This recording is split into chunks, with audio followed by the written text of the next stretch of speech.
नमस्कार, स्वागत है आपका दिन की 4 बड़ी खबरों में। मैं हूं आपके साथ शावनी पटनायक, जहां पर हम बात करेंगे 4 बड़ी खबरों की। पहली खबर चंडीगढ़ से है, जहां मुख्यमंत्री मनोहर लाल ने उच्च अधिकार प्राप्त खरीद कमेटी की मौजूदगी में ठेकेदारों के साथ बैठक की है। दूसरी खबर अनंतनाग में सुरक्षा बलों और आतंकियों के बीच हुई मुठभेड़ को लेकर है, जहां हरियाणा के 2 सपूत शहीद हो गए। तीसरी खबर फरीदाबाद से, जहां इनेलो महासचिव अभय चौटाला ने चौधरी देवीलाल की जयंती को लेकर होने वाले कार्यक्रम का निमंत्रण दिया। और चौथी खबर पलवल से, जहां नाबालिग बेटी से रेप के आरोपी सौतेले पिता को आजीवन कारावास की सजा सुनाई गई है। इन तमाम 4 बड़ी खबरों पर हम विस्तार से चर्चा करेंगे, जहां पर पहली खबर सीएम मनोहर लाल से जुड़ी, जहां पर सीएम ने ठेकेदारों के साथ बैठक की है और कई अहम मुद्दों पर चर्चा की है। और वहीं दूसरी खबर, जहां पर 2 लाल प्रदेश के शहीद हुए हैं, जिन्हें सीएम ने श्रद्धांजलि अर्पित की है। और वहीं तीसरी खबर, जहां अभय चौटाला ने निमंत्रण दिया है 25 सितंबर के लिए। और चौथी खबर रेप पीड़िता से जुड़ी हुई, जहां पर रेप के आरोपी पर कार्रवाई की गई और उसे आजीवन कारावास की सजा सुनाई गई। तो सीएम मनोहर लाल ने उच्च अधिकार प्राप्त खरीद कमेटी के साथ बैठक की। बैठक में ठेकेदार विभागों के प्रभारी मंत्री और प्रशासनिक सचिव मौजूद रहे, जिनकी उपस्थिति में मोल भाव कर 14 परियोजनाओं की खरीद और कार्य आवंटन में लगभग 12 करोड़ रुपए की बचत करवाई। बता दें, जब से सीएम ने वित्त मंत्री का भी प्रभार संभाला है, तभी से L1 और L2 ठेकेदारों को उच्च अधिकार प्राप्त खरीद कमेटी के समक्ष बुलाते हैं और निविदा में दिए गए L1 रेट पर मोलभाव करवाते हैं। जिन परियोजनाओं के निविदाओं को कमेटी ने अंतिम रूप दिया है, उनमें सूचना, जनसंपर्क, भाषा एवं संस्कृति विभाग की 15 लाख वर्ग फुट की वॉल पेंटिंग व वॉल राइटिंग की परियोजना, महिला व बाल विकास की आंगनबाड़ियों में स्मार्टफोन देने की तथा पुलिस, स्वास्थ्य, अध्यापक, परिवहन व अन्य विभागों के 3 लाख से अधिक कर्मचारियों को नैतिक शिक्षा की हिपा की कर्मयोगी परियोजना शामिल है।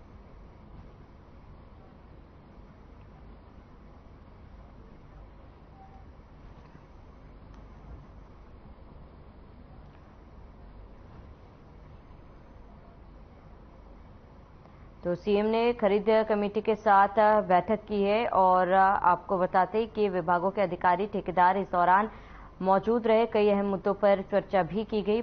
परियोजनाओं की खरीद में करोड़ों की बचत जो है वो कराई जाएगी, इसी को लेकर आज इस बैठक में चर्चा की गई थी। बता दें कि सीएम ने खरीद कमेटी के साथ ये बैठक की थी और इस बैठक में विभागों के अधिकारी, ठेकेदार भी उपस्थित रहे। सीएम की अध्यक्षता में बैठक का आयोजन किया गया था, जिसमें परियोजनाओं की खरीद में करोड़ों की बचत को लेकर चर्चा की गई और कई अन्य और अहम मुद्दे भी थे जिस पर चर्चा की गई है। और अधिकारियों को सीएम ने कई दिशा निर्देश भी दिए हैं। तो परियोजनाओं की खरीद में करोड़ों की बचत को लेकर बैठक में चर्चा की गई। अधिक जानकारी के लिए चंडीगढ़ से संवाददाता ओपी सिंह हमारे साथ जुड़ चुके हैं। ओपी, क्या कुछ पूरी जानकारी है इस बैठक को लेकर?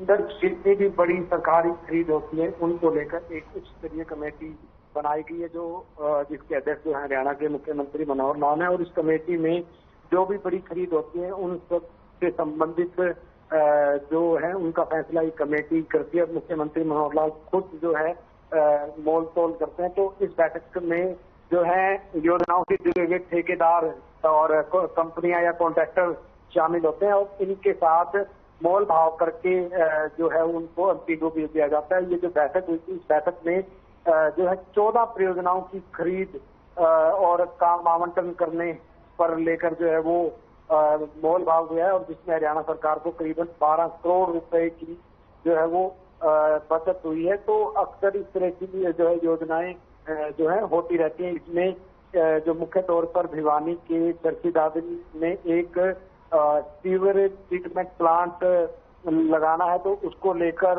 भी जो है वो जो है मोल भाव किया गया था, जो जिसमें सरकार को जो है थोड़ा सा रेवेन्यू में बचत हुई। इसके अलावा भिवानी जिले के गांव हालुआ, पहलागढ़, नीमड़ी वाली थाना जैसे कई गांव हैं जिनके अंदर सिंचाई के पानी का जो है इन सीवरेज ट्रीटमेंट से आने वाले पानी का इस्तेमाल किया जाएगा। तो किसानों को भी जो है वो पानी सिंचाई के लिए मिलेगा। तो इस तरह की जो है करीबन योजना, ये 70 करोड़ रुपए के आसपास की योजना जो है वो अप्रूव हुई है। इसके अलावा करनाल पुलिस लाइन के अंदर एक 3 मंजिला मकानों को बनाने की परियोजना के ऊपर भी मोल भाव करके जो को मंजूरी दे दी गई है। इस पर जो है वो 30 करोड़ रुपए खर्च होंगे। साथ ही फरीदाबाद गुरुग्राम में बिजली की लाइन बिछाने के लिए 31 करोड़ रुपए के जो नए जो ट्रांसफार्मर लगाने को जो मंजूरी दी गई। तो काफी इसी तरह की योजनाएं थी। रतिया के अंदर नहरी पानी बढ़ाने के लिए जो वाटर टैंक बनाने थे उनको भी जो है मंजूरी दी है। हिसार एयरपोर्ट के ऊपर जो साइकिल चरण के तहत जो एक टैक्सी रनवे के आसपास पानी निकासी और बाकी जो मेंटेनेंस या सिविल वर्क के काम करने के लिए भी जो है 53 करोड़ रुपए की परियोजनाओं को मंजूरी दी गई है। जी बिल्कुल, कई परियोजनाओं को तो मंजूरी दे ही गई है, लेकिन इस बैठक में वो कौन कौन से अन्य मुद्दे थे जिस पर चर्चा की गई ओपी, और इसके साथ ही कौन कौन से विभाग के अधिकारी मौजूद थे?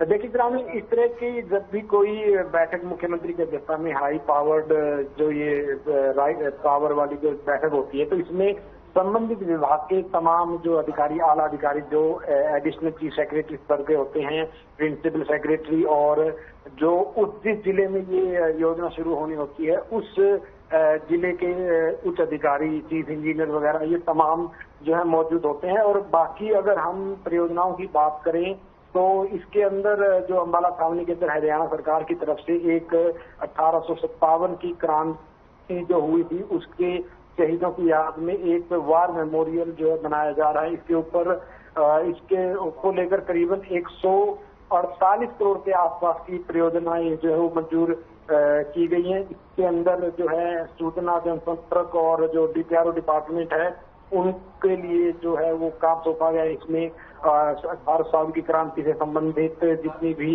पिक्चर्स बनाई जाएंगी वो, और वॉल राइटिंग, स्लोगन राइटिंग आदि जो है वो मंजूर किया गया। इसके अलावा एक जो आंगनवाड़ी वर्कर्स हैं उनको ठीक है ओपी, जुड़े रहिए हमारे साथ, तमाम जानकारी के लिए लौटेंगे आपके पास।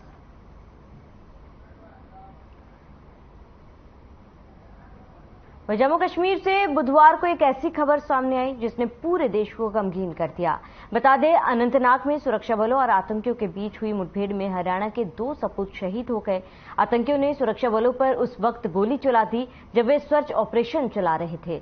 जवानों को इलाज के लिए आनन फानन में एयरलिफ्ट किया गया, लेकिन उन्हें बचाया नहीं जा सका। पंचकुला के रहने वाले कर्नल मनप्रीत सिंह और पानीपत के रहने वाले बटालियन कमांडिंग मेजर आशीष धोने की शहादत में पूरा देश स्तब्ध है। चंडीगढ़ में जवानों की शहादत पर सीएम ने ट्वीट, मातम पसरा हुआ है। बड़ी जानकारी आपको बता दें, हार्ट अटैक आने से एक और जवान शहीद, और पैतृक गांव पहुंचा पार्थिव शरीर। बड़ी खबर आपको बता रहे हैं इस वक्त की, जम्मू कश्मीर से हरियाणा का एक और जवान शहीद हुआ।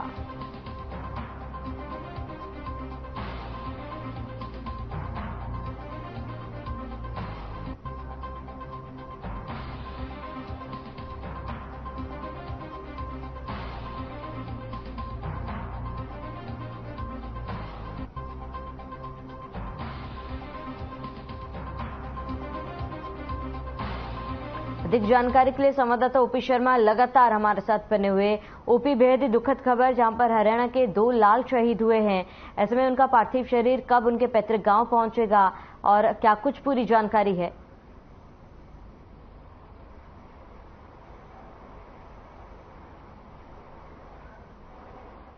ओपी शर्मा, अब तक मेरी आवाज पहुंच पा रही है? चलिए, संपर्क नहीं हो पा रहा है, जुड़ने की कोशिश करेंगे। तो बड़ी जानकारी आपको बता रहे हैं जहां पर हरियाणा के 3 लाल शहीद हुए हैं और जम्मू कश्मीर में सुरक्षा बलों और आतंकियों के बीच मुठभेड़ हुई थी और इस मुठभेड़ में 2 जवान शहीद हुए और एक अन्य जवान हार्ट अटैक से शहीद हुए हैं। सीएम ने जवानों को श्रद्धांजलि दी है जहां सुरक्षा बलों और आतंकियों के बीच मुठभेड़ हुई और इसमें प्रदेश के 2 लाल शहीद हुए जिन्हें सीएम ने ट्वीट कर श्रद्धांजलि दी है। बता दें, सर्च ऑपरेशन के दौरान जवानों पर हमला किया गया था। फरीदाबाद में इनेलो के कार्यकर्ता सम्मेलन में पहुंचे अभय चौटाला ने बीजेपी और कांग्रेस हुड्डा समेत जमकर साधा निशाना। मुख्यमंत्री द्वारा 6 पोर्टल लॉन्च किए जाने को लेकर निशाना साधते हुए कहा है कि मुख्यमंत्री का नाम बदलकर पोर्टल रख दिया जाना चाहिए, क्योंकि यह सिर्फ पोर्टल की सरकार है और लोग पोर्टल को जड़ मूल से समाप्त करना चाहते हैं। वहीं उन्होंने कांग्रेस और हुड्डा पर सवाल उठाते हुए कहा है कि पहले ये लोग अखबारों में लड़ते थे, लेकिन अब सड़कों पर लड़ रहे हैं और यदि इन्हें एक मंच पर इकट्ठा किया जाए तो वहां भी लड़ेंगे। आज हुड्डा और कांग्रेस का बेड़ा गर्क हो चुका है और अब दोनों ही लगभग खत्म है।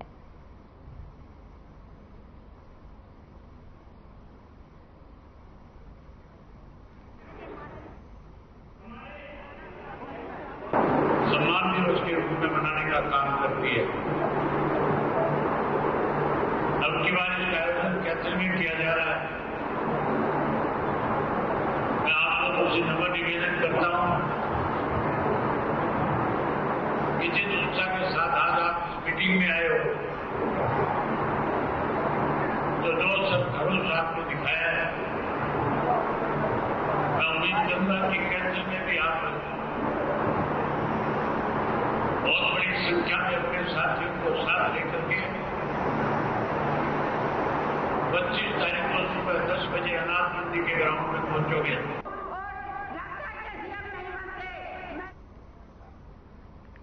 संवाददाता मोनू पांचाल फरीदाबाद से हमारे साथ जुड़े हुए हैं।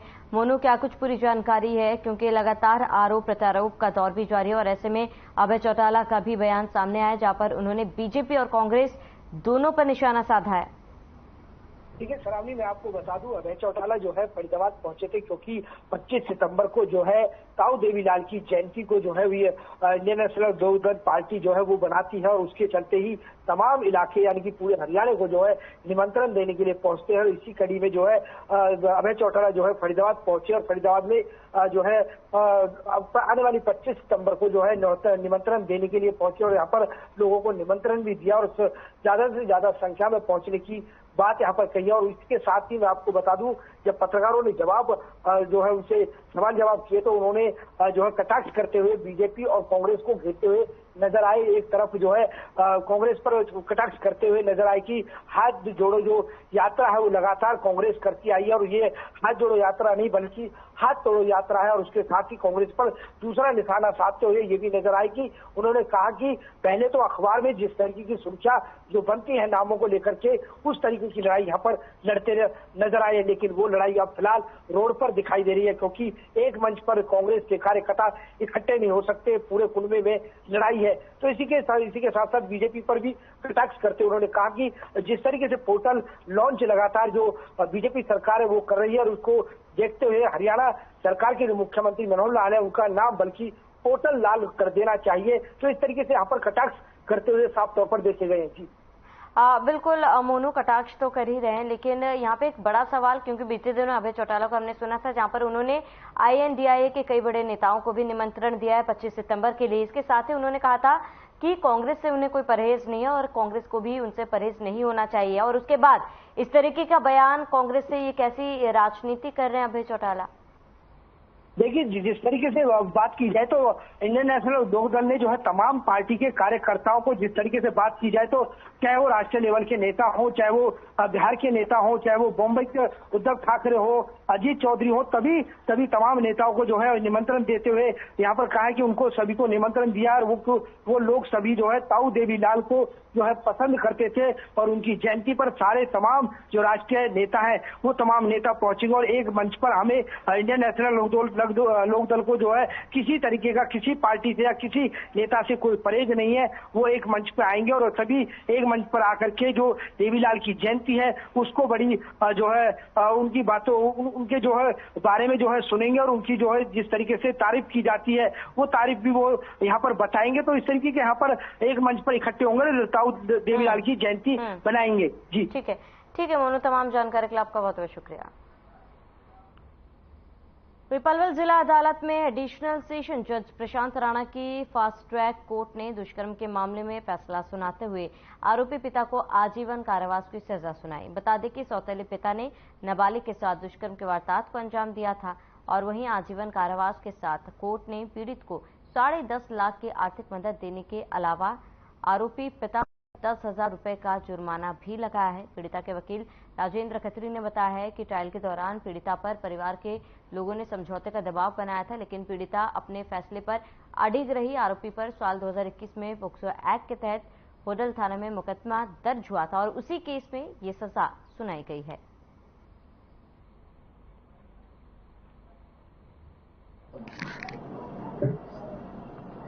ये एफआईआर नंबर 335 28/8/2021 को होडल थाने का मामला है, जिसमें बाप के द्वारा एक नाबालिग बच्ची के साथ रेप किया गया।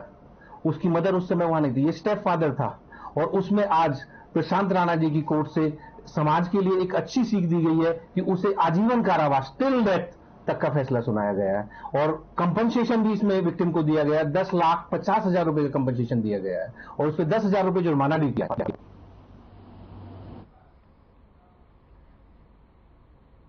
अधिक जानकारी के लिए संवाददाता परवीन आहूजा हमारे साथ जुड़ चुके। प्रवीण, क्या कुछ पूरी जानकारी इस पूरे मामले को लेकर?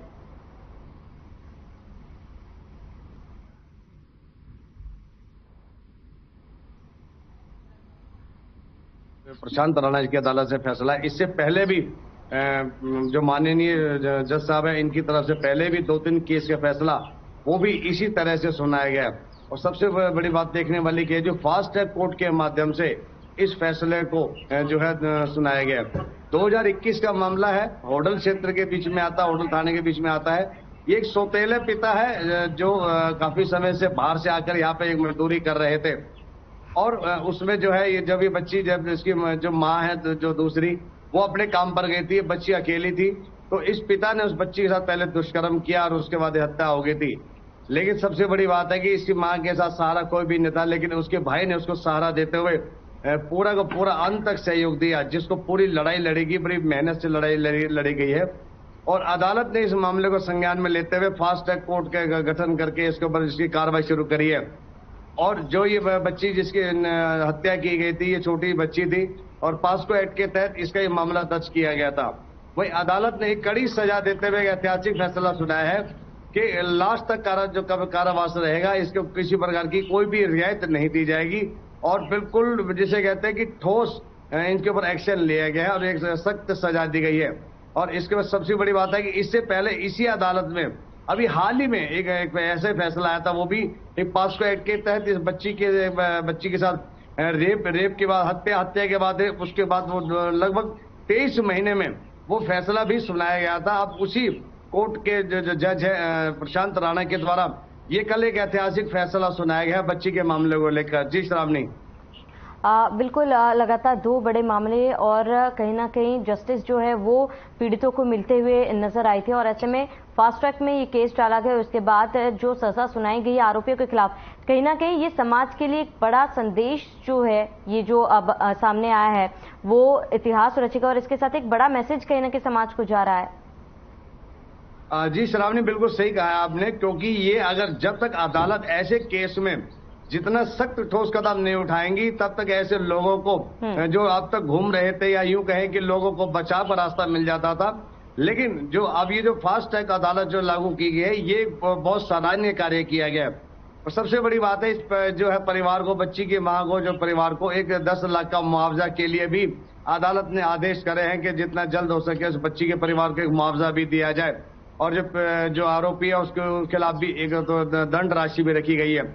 अगर इस तरह से अदालत सख्त कार्रवाई करती है तो ये सच है कि समाज के लोगों में अच्छा संदेश जाएगा कि जो गलत भावना से, गलत चीजों से अगर इस तरह से जो गलत कार्य करते हैं तो उनके खिलाफ इस तरह से सख्ती से कदम लेना बेहद जरूरी है, ताकि आने वाले समय में जिन बच्चियों को बड़े हिसाब से पाला जाता, पोसा जाता है और उन्हीं को फिर हम पूजते हैं, उन्हीं को कन्या के रूप में उनकी पूजन भी करते हैं, लेकिन कहीं वैश्य दरिंदे जो होते हैं वो एक नशे में आकर इस तरह की जो छोटी छोटी नाबालिग बच्चियां हैं उनकी हत्या कर देते हैं और हत्या करने के बाद सबसे बड़ी बात है कि मौके से फरार हो जाते हैं। लेकिन जब इनको अरेस्ट किया जाता है तो ये कहीं ना कहीं बचते नजर आते हैं।